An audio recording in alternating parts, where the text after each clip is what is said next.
अस्सलाम वालेकुम। मैं हूं माजिद मकसूद, एडमिनिस्ट्रेटर मिरपुर खासला कॉलेज। दोस्तों, आज हम लेट के हवाले से बात करेंगे। देखिए, लेट में हमारे पास ज़्यादातर जो बच्चे ऐसे के हवाले से बहुत ही कंफ्यूज होते हैं, और ऐसे मैंने थोड़ा ऑब्जर्व किया। जो बच्चे मेरे पास पढ़ते हैं उसी बेस पे मैं कुछ बातें बच्चों को बताना चाहता हूँ। सबसे जो बड़ा इशू ये है वो ये है कि हमारे बच्चों के पास इंफॉर्मेशन नहीं होती कि वो लिखें क्या। वो समझते हैं कि हमारे पास कोई ऐसे आ जाएगा तो हम उस पर लिख तो लेंगे, वो कॉन्फिडेंस तो अपना डिस्प्ले करते हैं, लेकिन उनके पास इंफॉर्मेशन कोई नहीं होती। अब इंफॉर्मेशन जैसे मैं आपको एक मिसाल देता हूँ।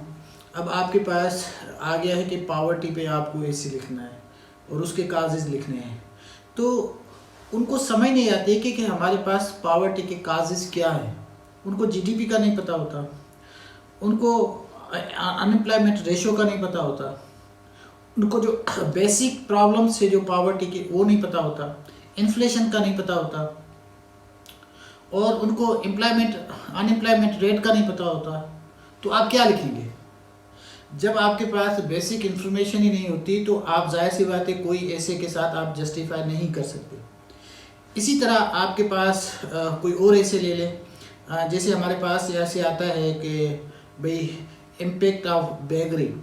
भाई अब हमारे पास जो जिस तरह की ये बेगरी का जो इशू है, ये कैसे कितना परसेंट है, और वो लोग क्यों ये बेगिंग करते हैं, उसकी वजह क्या है, प्रॉब्लम क्या है। देखें, ये इनकी वजूहात आपको ऐसे नहीं मिलेगी।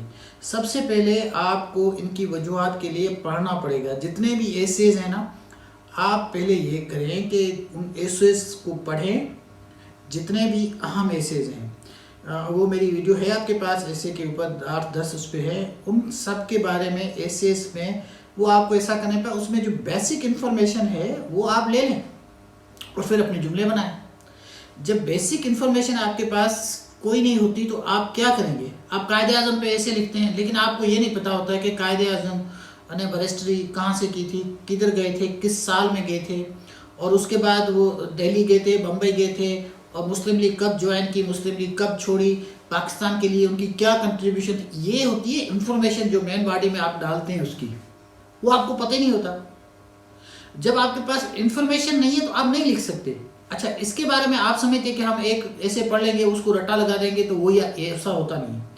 ये रट्टे वाला काम इस ऐसे में नहीं चलता, क्योंकि आप एक का रट्टा लगाएंगे वो दूसरा आ जाएगा, तो क्या होगा। तो इसके लिए आपको सबसे पहले इन्फॉर्मेशन को कलेक्ट करना चाहिए, इन्फॉर्मेशन याद करनी चाहिए। 8, 10, 15 ऐसे जितने भी हैं उनकी बेसिक इन्फॉर्मेशन याद करके और उसके बाद उनके जुमले बनाइए। जब आप किसी भी कोई भी ऐसे मैं बच्चों से पूछता हूँ कि भाई आप किसी बारे में इसके बारे में बता दो, वो बता नहीं सकते। ये बिल्कुल इसी तरह है। जिन बच्चों की कम्युनिकेशन स्किल बहुत वीक होती है ना, उनके पास इन्फॉर्मेशन नहीं होती। एक तो हाँ, हमारे पास बच्चे ना अखबार पढ़ते हैं ना बुक्स पढ़ते हैं, वो सिर्फ एकेडमिक बुक्स पढ़ते हैं, फिजिक्स केमिस्ट्री रट्टा लगाते हैं ज़्यादातर, और मैथमेटिक्स को अगर उनको समझ आती है तो ठीक है, अदरवाइज उस पर भी इतना इंटरेस्ट नहीं है।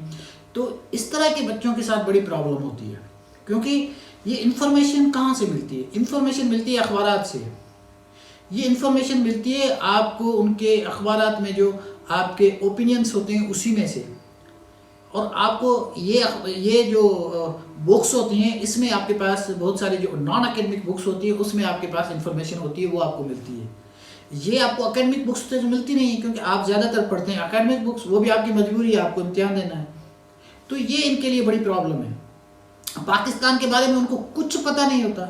उनको तो ये नहीं पता होता कि पाकिस्तान का जो वजीर खारजा है उसका क्या नाम है और इंटीरियर मिनिस्टर का वो क्या नाम है। तो आप कैसे खाक पेपर करेंगे? तो मेरा अर्ज़ ये है दोस्तों आप सबको कि ऐसे के लिए आपको सबसे पहले तो इन्फॉर्मेशन कलेक्ट करनी चाहिए। जितने भी आपके 8-10 एसेज हैं उनको पढ़िए, उसमें जितनी बेसिक इन्फॉर्मेशन है, पहले इंट्रो और उसके बाद मेन बॉडी में पहले उसके आप एविडेंस दें, और एविडेंस के बाद उनके आर्गूमेंट्स दें, और लास्ट में आपको कंक्लूजन डाल देना है। That's it. ये कोई इतनी बड़ी बात नहीं है जिसमें और 200 अल्फाज का ऐसे होता है, इतना कोई बड़ा ऐसे नहीं है। तो इसके लिए आपको थोड़ा सा स्मार्ट बनना पड़ेगा। और एक बात मैं और भी करना चाहता हूँ, वो ये है कि ज़्यादातर हमारे बच्चे, मैं पहले भी कर चुका हूँ, उसको रिपीट करनी पड़ रही है मुझे बात, ये बच्चे प्रैक्टिस नहीं करते। हर चीज़ की प्रैक्टिस बहुत ज़रूरी है। आपको अगर एक ऐसे को कम से कम आप 50 दफ़ा लिखें, और जब आप कम से कम 50 दफ़ा लिखें, अगर 50 दफ़ा नहीं लिख सकते तो कुछ तो लिखें। आप समझते हैं कि आप एक दफ़ा पढ़ लेंगे और दोबारा, ये ऐसे होता नहीं है, और उसको चेक कराइए। तो ज़्यादातर हमने देखा है जिन बच्चों को ऐसे में नंबर अच्छे नहीं आए वो फेल हो गए हैं। ऐसे तो आपको अटेम्प्ट करना है। अच्छा, लास्ट बट नॉट लीस्ट, देखिए आपको सबसे पहले तो ये फैसला करना है कि आपको ऐसे इंग्लिश में लिखना है या उर्दू में लिखना है। कुछ बच्चे ऐसा होता है कि पूरा महीने 2 महीने जो होते हैं प्रिपरेशन के, वो सोच रहे होते हैं कि मैं इंग्लिश में करूँगा, इंग्लिश में करूँगा, इंग्लिश में करूँगा। बाद में कहते हैं कि अरे नहीं यार, मैं उर्दू में करूँगा। तो सबसे पहले तो आपको ये सोच लेना चाहिए कि आपका ऐसे जो आप करेंगे वो इंग्लिश में अटेम्प्ट करेंगे या उर्दू में अटेम्प्ट करेंगे। अगर आपको इंग्लिश में अटेम्प्ट करना है तो आप उर्दू को छोड़ दीजिए, आप इंग्लिश पढ़िए, इंग्लिश की प्रैक्टिस करें। और अगर उर्दू में करना है तो फिर इंग्लिश को छोड़ दें बिल्कुल। आप उर्दू की मुसलसल प्रैक्टिस करें, और जब आप प्रैक्टिस करेंगे तो आपके अच्छे नंबर आएंगे। लेकिन आप जब प्रैक्टिस नहीं करते तो उनके नंबर इतने आते नहीं हैं। उसका फिर स्ट्रक्चर भी आप सही नहीं लिखते। वो जो इंट्रो वाली चीज़ें वो आप कंक्लूजन में डाल देते हैं, और मेन बॉडी वाली चीज़ें वो आप उसमें इंट्रो में डाल देते हैं, और उनको आप मिक्सअप करते हैं। तो इस तरह ऐसे जब आप लिखते हैं तो उनके नंबर्स आपको यही 10-12 मिलने हैं। 25 नंबर हैं इसके आपके सब्जेक्टिव, क्योंकि 15 उसके हैं और 10 नंबर आपके जो है वो ओपिनियंस के हैं या आपकी पर्सनल स्टेटमेंट के हैं। तो आपके कम से कम जो नंबर हैं वो 18 से 20 आने चाहिए। 20 तो बेस्ट है, 18 तो आने चाहिए। जब 18 नंबर आएंगे तो फिर आप कॉन्फिडेंट होंगे कि बाकी आपके नंबर आराम से आ सकते हैं। तो दोस्तों ये मेरी गुजारिशात थी, आप इनको फॉलो अप करें और हमारे चैनल को भी फॉलो अप करें, बल्कि सब्सक्राइब करें उसको। तो आपको इस तरह की वीडियोस मिलती रहेंगी और आपकी रहनुमाई होती रहेगी। Thank you.